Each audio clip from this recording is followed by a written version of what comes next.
সাম্প্রতিক সময়ে মধ্যপ্রাচ্যের রাজনৈতিক অঙ্গনে এক নতুন উত্তেজনা ছড়িয়ে পড়েছে। ইয়েমেনের হুথি বিদ্রোহীরা ইসরায়েলের ওপর এক বড় ধরনের প্রতিশোধমূলক হামলা শুরু করেছে, যা দেশটির জন্য একটি বড় ধরনের হুমকি হিসেবে দেখা হচ্ছে। এই হামলার প্রধান কারণ হল ইসরায়েলের বিমান হামলায় হুথি সরকারের প্রধান আহমেদ আল রাহাউই সহ কয়েকজন মন্ত্রী নিহত হওয়া।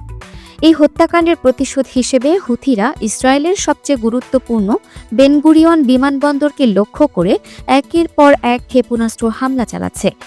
তারা ইরানের তৈরি জুলফিকার সিরিজের ব্যালিস্টিক ক্ষেপণাস্ত্র ব্যবহার করেছে, যা ইসরায়েলি এবং আমেরিকায় অত্যাধুনিক প্রতিরক্ষা ব্যবস্থাকেও ব্যর্থ করে দিয়েছে। এই হামলার ফলে বেনগুরিয়ন বিমানবন্দরের কার্যক্রম পুরোপুরি বন্ধ হয়ে গেছে। ক্ষেপণাস্ত্র হামলায় বিমানবন্দরের কার্যক্রম বন্ধ হয়ে যাওয়ায় ইসরায়েলের সাধারণ মানুষ আতঙ্কিত হয়ে পড়েছে।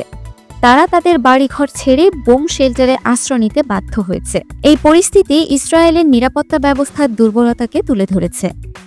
ক্ষেপণাস্ত্র হামলা ছাড়াও হুথিরা ড্রোন ব্যবহার করে ইসরায়েলি সেনাবাহিনীর সদর দপ্তর এবং লোহিত সাগরে একটি ইসরায়েল সংশ্লিষ্ট জাহাজেও হামলা চালিয়েছে। এই হামলাগুলো প্রমাণ করে যে হুথি বিদ্রোহীরা এখন ইসরায়েলের জন্য একটি বড় সামরিক হুমকি। হুথিদের এই ধারাবাহিক হামলার কারণে ইসরায়েল তাদের গুরুত্বপূর্ণ ইলাদ বিমানবন্দরের কার্যক্রম পুরোপুরি বন্ধ করতে বাধ্য হয়েছে। এই বন্দরটি ইসরায়েলের অর্থনৈতিক কার্যক্রমে একটি গুরুত্বপূর্ণ ভূমিকা রাখে। এই বন্দরের কার্যক্রম বন্ধ হয়ে যাওয়া দেশটির অর্থনীতির জন্য একটি বড় ধাক্কা।